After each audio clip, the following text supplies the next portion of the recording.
¿Cómo están? Bueno, el tema que nos convoca es la turbulencia en el contexto de todo tipo de organización. Es algo característico de estos años que estamos transitando y ha afectado en profundidad diversos tipos de negocios e inclusive ha repercutido también en la gestión gubernamental e inclusive en la conducción de las Fuerzas Armadas y en las Fuerzas de Seguridad. Es decir, lo tumultuoso del ámbito en el cual se debe ejercer el gerenciamiento.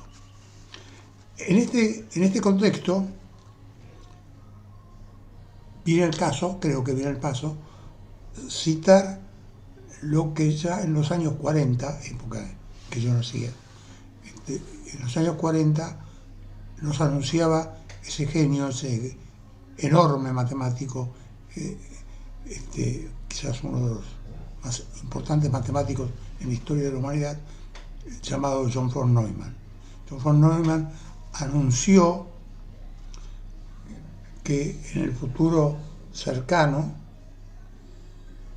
se produciría un evento único en la historia de la humanidad, que es cuando la máquina reemplazara al ser humano en tareas de alta complejidad.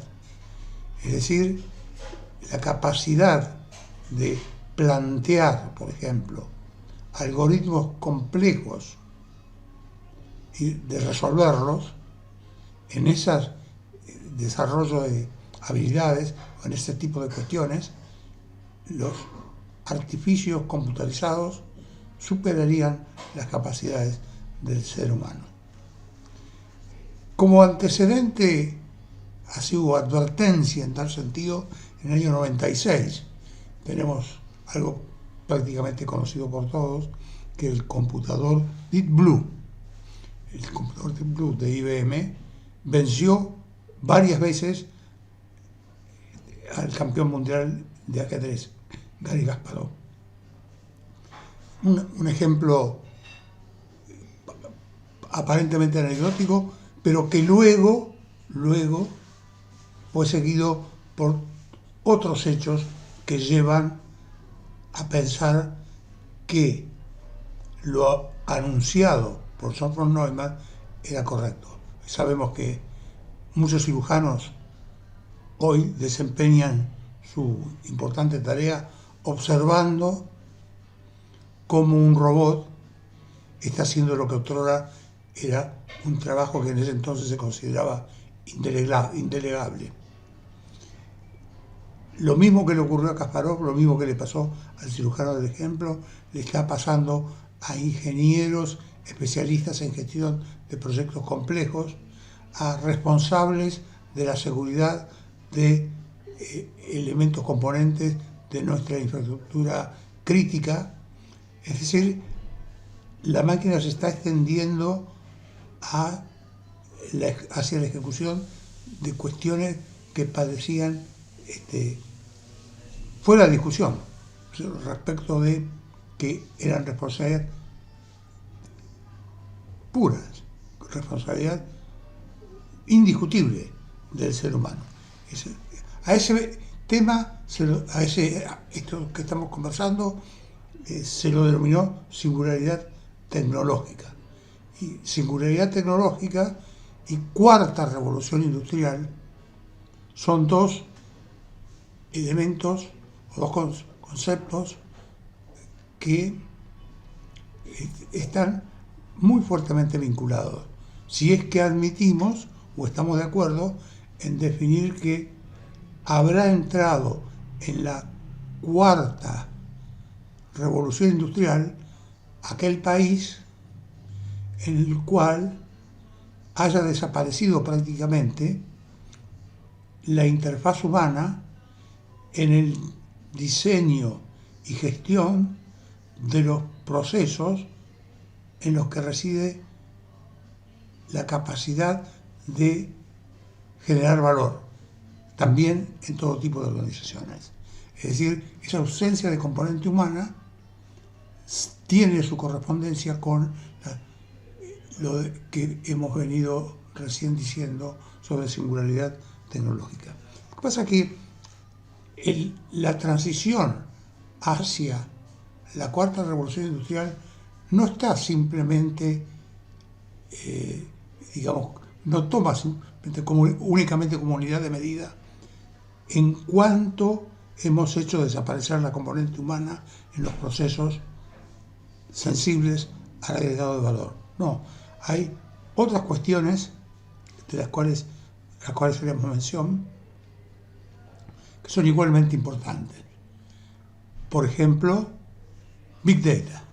Big Data. Big Data es un concepto que sintetiza esa explosión en el ámbito de datos almacenados, datos administrados, con los cuales se verifica un crecimiento que implica multiplicarlos por miles, año a año.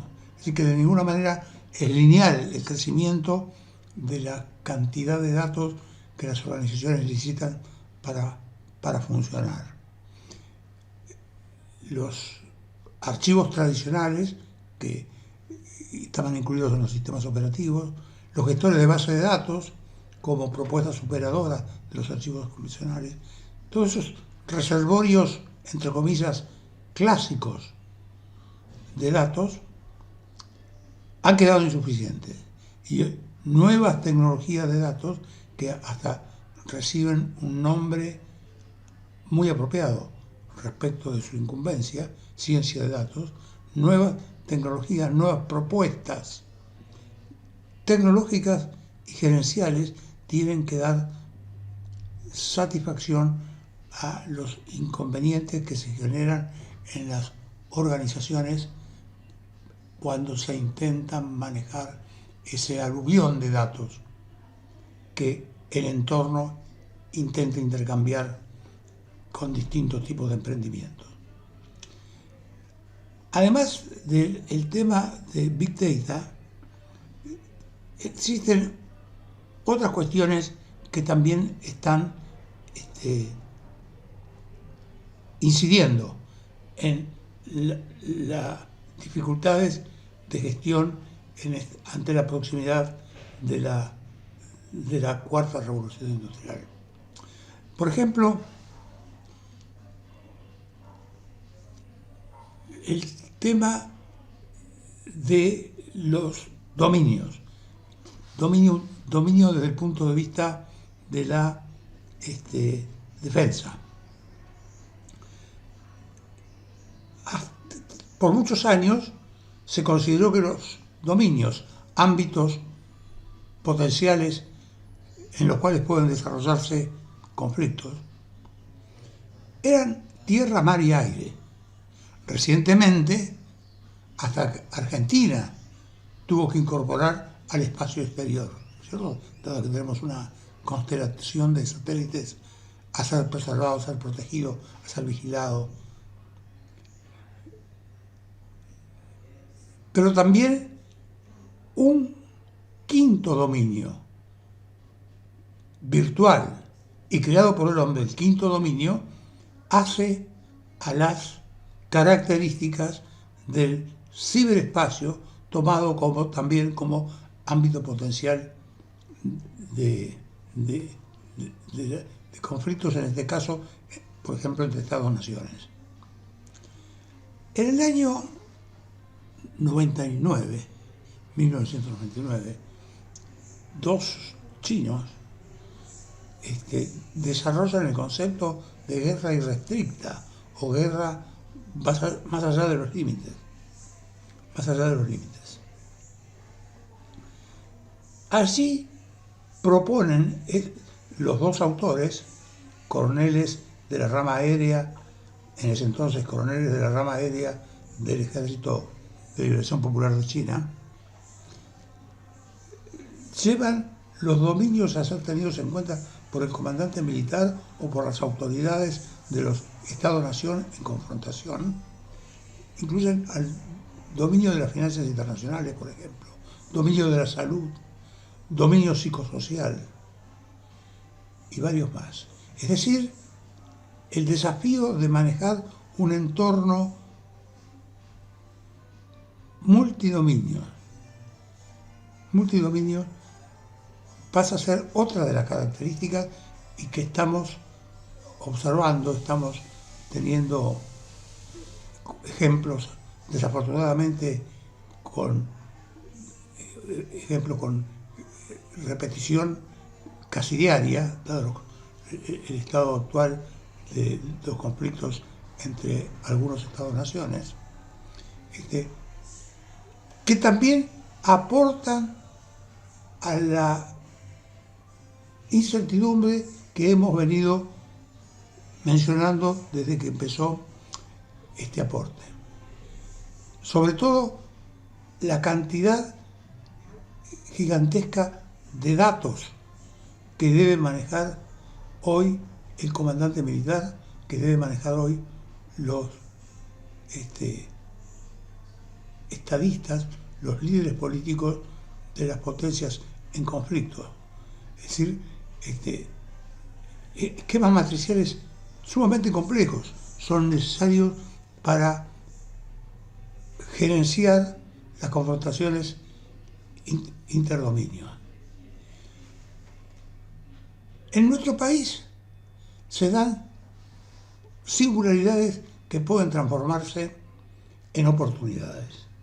Nuestro país es un país en desarrollo, pero que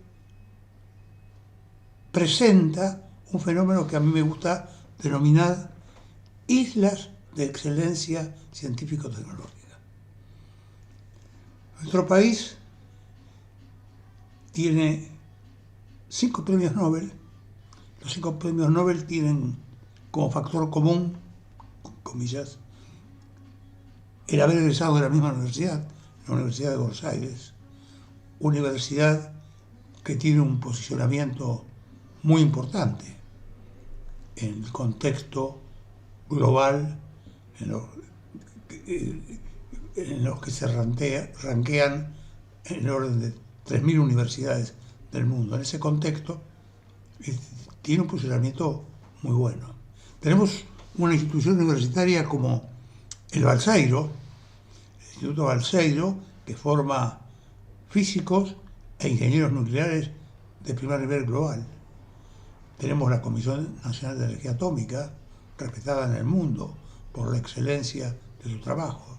Tenemos, dando ejemplos, tenemos la Fundación Leluar, donde se siguen realizando trabajos de un nivel que impacta en la ciencia también en el nivel global. Es decir que, si bien tenemos que afrontar las limitaciones de un país en vías de desarrollo, presenta nuestro país ámbitos en los cuales la excelencia profesional, la excelencia académica, la excelencia científica están allí, están en el ambiente de trabajo. En un posgrado, en uno de los posgrados, casualmente el que tengo el gusto de dirigir en la Facultad de Ciencias Económicas de la Universidad de Buenos Aires, la maestría en ciberdefensa y ciberseguridad, embajadas de superpotencias emplazadas en Buenos Aires han dispuesto que funcionarios de dichas embajadas, agregados militares, produjeran informes respecto de la estructura de nuestra maestría, las características personales y profesionales de los profesores de dicha maestría. Entonces, por un lado halagador, inquieta un poco y es un desafío, ¿no es cierto? Que lo que estamos haciendo realmente llame la atención de primeras potencias mundiales en dicho ámbito. A eso lo llamamos islas de excelencia científico-tecnológica, y creo que puede ser la base de su implementación, junto con recursos humanos de alta calidad, que también residen en nuestro país, para posibilitar y luego facilitar el ingreso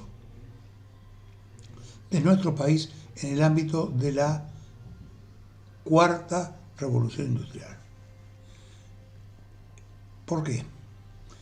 Porque la población de aquellos estados-naciones que no logren quedar insertados en ese contexto denominado cuarta revolución industrial no van a tener una vida agradable.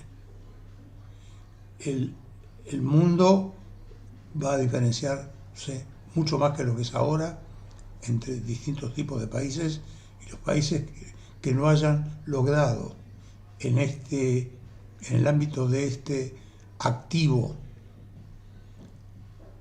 tan importante como es el conocimiento, que no hayan logrado destacarse en la gestión eficaz del activo denominado conocimiento y aprovecharlo para que eso impacte positivamente en todos los habitantes de nuestro país, en el ejemplo que estamos dando. Hay buenas noticias. Hay buenas noticias, por ejemplo, cuando Argentina trataba de ingresar al ámbito de la segunda revolución industrial.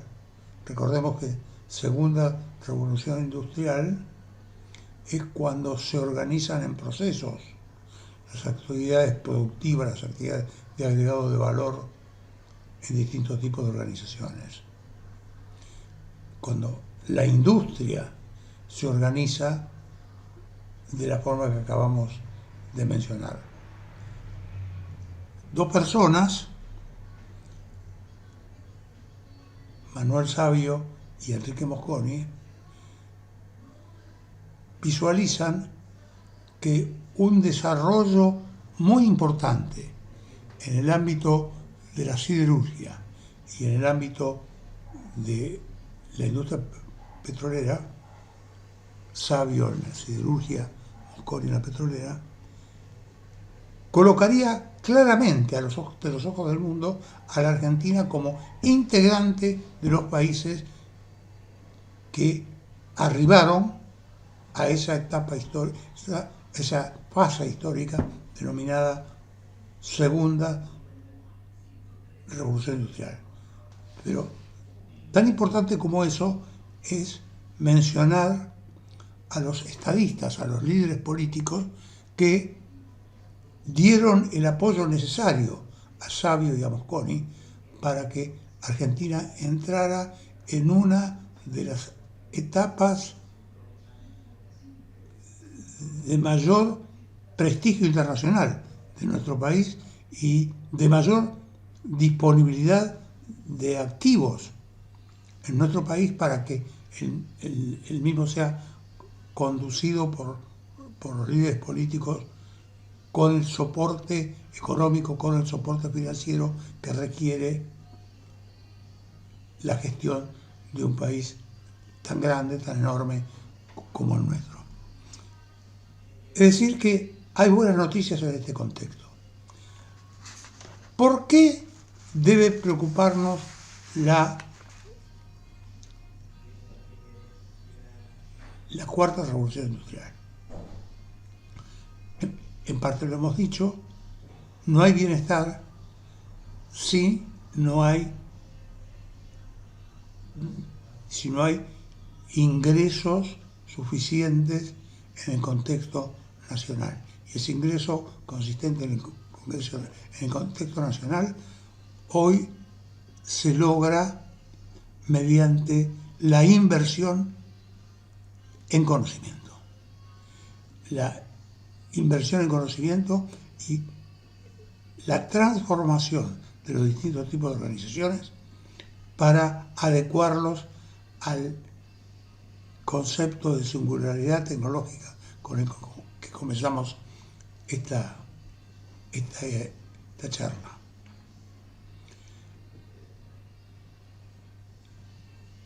También creo que viene el caso que recordemos que la ley de Moore, Moore, uno de los fundadores de Intel, la transnacional de la fabricación de procesadores, Moore detecta que tomada una unidad de volumen y definiendo a cuántas unidades de operación, tomó el antiguo concepto de transistor, a cuántos transistores corresponde el poder de este circuito integrado, de este procesador, que pueda entrar en tal unidad de volumen. Y vio que esto año a año crecía duplicándose. Es decir, que sus procesadores tenían capacidades que se duplicaban cada 2 años. Y esto daba una curva sumamente interesante. En la bibliografía se la conoce como la curva de Moore, ¿cierto? Y es un antecedente de lo que hoy conocemos como negocios exponenciales. Los negocios exponenciales son los negocios que hoy realmente están en capacidad de darles el respaldo financiero, el respaldo económico al funcionamiento de un país de las dimensiones del nuestro. Son negocios en los cuales la necesidad de innovación es la clara oportunidad de optimización de dicho negocio. Es decir, de lo que aparentemente padecería una dificultad, requerimientos de innovación muy fuertes, verdaderos desafíos, por otro lado, aceptados y llevados adelante en forma correcta, llevan la rentabilidad de dichas organizaciones a límites sumamente interesantes. Este tipo de negocio se lo ha denominado negocios exponenciales. Yo invito a que todos nos transformemos en estudiosos del proceso de transición de nuestro país hacia la cuarta revolución industrial. Eso significará un país mejor para nosotros, para nuestros hijos, para nuestros nietos. Un consenso importante de la población debe ser logrado mediante una eficaz campaña de comunicación social. Debe ser una causa nacional posicionar con ventajas a nuestro país por ese camino que estoy convencido es el camino correcto. Apostar en todo aquello en los cuales el éxito esté relacionado con el conocimiento. En eso somos fuertes y potencialmente lo somos aún más. Espero recibir de quienes me den el gusto, produzcan el orgullo de que hayan analizado estas palabras, poder tener grupos de discusión, grupos de generación de ideas y, por sobre todas las cosas, difundir estos conceptos en el ámbito universitario de tal manera de que se cree la masa crítica necesaria para que la transición de Argentina, claramente percibida por el resto del mundo, hacia la cuarta revolución industrial, sea un hecho evidente y que se transmita con claridad al bienestar de quienes nacimos, de quienes viven en este hermoso país. Muchísimas gracias.